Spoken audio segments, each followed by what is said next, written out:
वरिष्ठ कार्यकर्त्यांचा संताप, मंचावरील नेत्यांना सुनावले खडे बोल। काँग्रेस पक्षाच्या शहर व ग्रामीण जिल्हाध्यक्ष पदाच्या नियुक्ती कार्यक्रम सोमवारी अनपेक्षितपणे नाराजीचा सूर उमटला।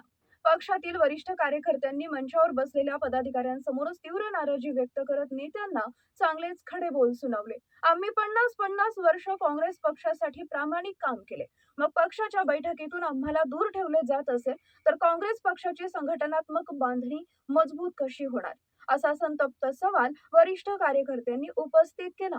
पक्षातील जुन्या आणि निष्ठावंत कार्यकर्त्यांना डावलले जात असल्याची खंत यावेळी स्पष्टपणे व्यक्त करण्यात आली। इतक्या वर्षाच्या काँग्रेसच्या प्रवासात अशी परिस्थिती आम्ही कधीच पाहिली नव्हती, असं म्हणत काही ज्येष्ठ कार्यकर्त्यांनी आपल्या भावना जाहीरपणे मांडल्या। मंचावर उपस्थित असलेल्या काँग्रेसच्या वरिष्ठ पदाधिकारी आणि खासदार यांच्या समोर झालेल्या या स्पष्ट नाराजीमुळे काही काळ कार्यक्रमस्थळी गोंधळाचं वातावरण निर्माण झाले होते।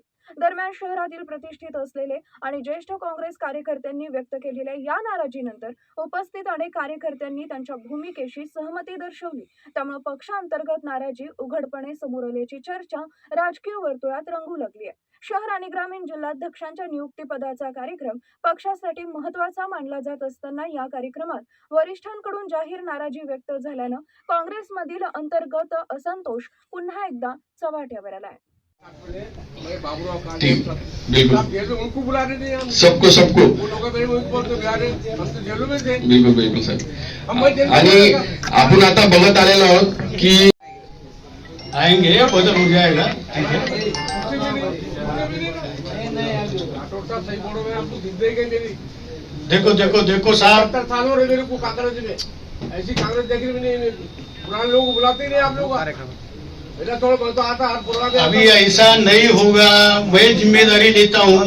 दबाने गए मैं आज ही पता है मुझे, पर आता जाऊ दे आता। उसको बुलाते नहीं करते तो क्या क्या कांग्रेस बनी आगे।